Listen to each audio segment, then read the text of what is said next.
நேற்று தான் நியூஸில் பார்த்தேன். இந்த கோயம்புத்தூர் சூலூர்பேட்டில் ஒரு 9 வயசு குழந்தை ரேப் பண்ணி கொலை பண்ணியிருக்காங்க. இது மாதிரி தப்புக்கள் தொடர்ச்சியாக நடந்துட்டு தான் இருக்குது.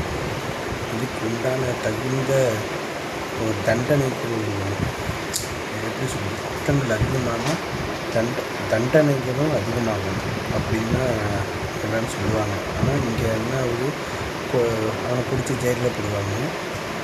இப்போ பிடிச்சி ஜெயிலில் போட்டு அது கேஸ் படி நடந்துகிட்டே இருக்கும். இதே மாதிரி அடுத்த சம்பவத்துக்கு நம்ம போயிடுவோம். மக்களுக்கு மறுபடிங்கிறது வந்துடும். ஒரு இன்சிடென்ட் முடிஞ்சோன்னா அடுத்த இன்சிடென்ட் வந்துடும். இதே மாதிரி எப்படி அந்த 9 வயசு குழந்தைகிட்ட அப்படி என்ன தான் பார்த்தோன்னா எனக்கு ஒன்றும் தெரியல. ஒவ்வொரு வீட்லையும் இதே மாதிரி பெண் குழந்தைகள் வச்சுருக்கோம். எனக்கு என்ன சொல்கிறதுன்னு தெரியல. எனக்கு ரொம்ப மனசு கஷ்டமாக இருக்குது, வேதனையாக இருக்குது. இந்த மாதிரி இனிமேல் நடக்கக்கூடாது.